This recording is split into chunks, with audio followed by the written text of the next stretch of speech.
আসসালামু আলাইকুম ভিউয়ার্স।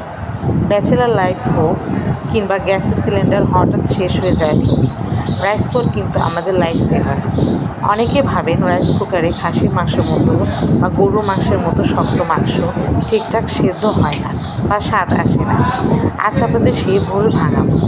একদম ঘরোয়া মশলায় চুলোর চেয়েও সহজে রাইস কুকারে তৈরি করে দেখাবো তুলতুলে নরম গরুর মাংসের ঝোল। চলুন পুরো প্রসেসটা দেখে নেওয়া যায়। এখানে আমি প্রায় 1.5 থেকে 2 কেজির মতো গরুর মাংস ভালো করে ধুয়ে নিয়ে পানি ঝরিয়ে নিয়েছি। মাংসের টুকরোগুলো সরাসরি রাইস কুকারে পটে নিয়ে নিচ্ছি। এবার এতে দিয়ে দিচ্ছি পরিমাণ মতো পেঁয়াজ কুচা। গরু মাংসের গন্ধ এবং স্বাদ পারফেক্ট আনার জন্য এখানে আমি কিছু মশলা দিয়ে দেবো, যেমন তেজপাতা দিয়েছি পরিমাণ মতো, এখানে কিছু দারচিনি দিয়ে দিয়েছি। সরি, আমার বাসায় মেহমান এসেছে, তারা ওই রুমে কথা বলতেছে, তাদের হয়তো বা কথা আপনারা শুনতে পাবেন, আমি দুঃখিত।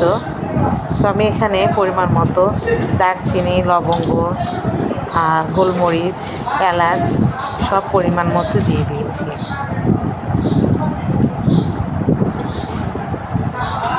এবারে আমরা এখানে দেবো আমাদের রেগুলার কিছু গুঁড়ো মশলা।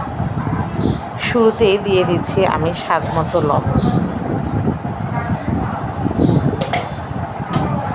এরপর দিয়ে দেব পরিমাণ মতো হলুদের গুঁড়ো। আমি এখানে কি পরিমাণে দিয়েছি তা বলিনি, কারণ আপনারা সবাই মোটামুটি গরুর মাংস রান্না করতে পারেন, তাই আমি শুধু রাইস কুকারে কীভাবে রান্না করতে হয় সেটার প্রসেস দেখাবো, রান্নার প্রসেস নয়। তো আমি এখানে হলুদ গুঁড়ো দেওয়ার পরে পরিমাণ মতো মরিচের গুঁড়ো দেব,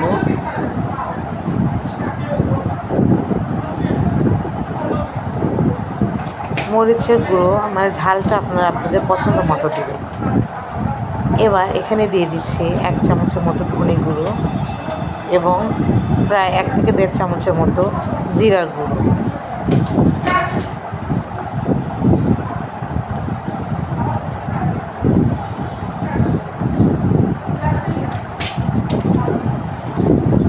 এখন মাংসটা নরম করতে এবং গ্রেভি ঘন করতে আমি এখানে পরিমাণ মতো রসুন থেতলিয়ে দিয়েছি এবং সামান্য পরিমাণে আদা বাটাও দিয়ে দিয়েছি।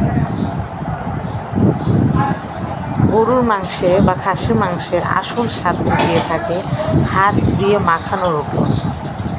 আমি এখানে হাত দিয়ে মাখাবো না, আমি এখানে চামচ বা খুন্তির সাহায্যে মাখিয়ে নেব ভালো করে। এখানে আমি সামান্য পরিমাণে সয়াবিনের তেল দিয়েছি, আপনারা চাইলে সরিষার তেলও দিতে পারেন। তো আমি এই খুন্তির সাহায্যেই খুব ভালোভাবে মাংস এবং মশলাগুলো মাখিয়ে নেব।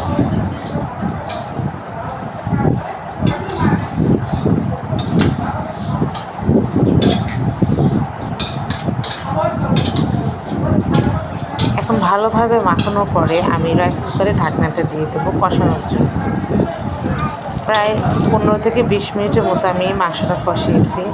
আপনারা দেখতে পাচ্ছেন কত সুন্দর তেল উঠে এসেছে। তো আমি এটা আলু দিয়ে রান্না করব, এজন্য পরিমাণ মতো আলু দিয়ে দিয়েছি। আপনারা চাইলে এই আলুগুলো আগে সুন্দর করে তেলে ভেজেও নিতে পারেন। তো আমি আলু দিয়ে মাংসটাকে সুন্দরভাবে আবার কষিয়ে নেব কিছুক্ষণ। আমি অন্য একটি পাত্রে গরম পানি করে দিয়েছি। মাংসে গরম পানি দিলে খুব দ্রুত মাংসটা সেদ্ধ হয়ে যায়।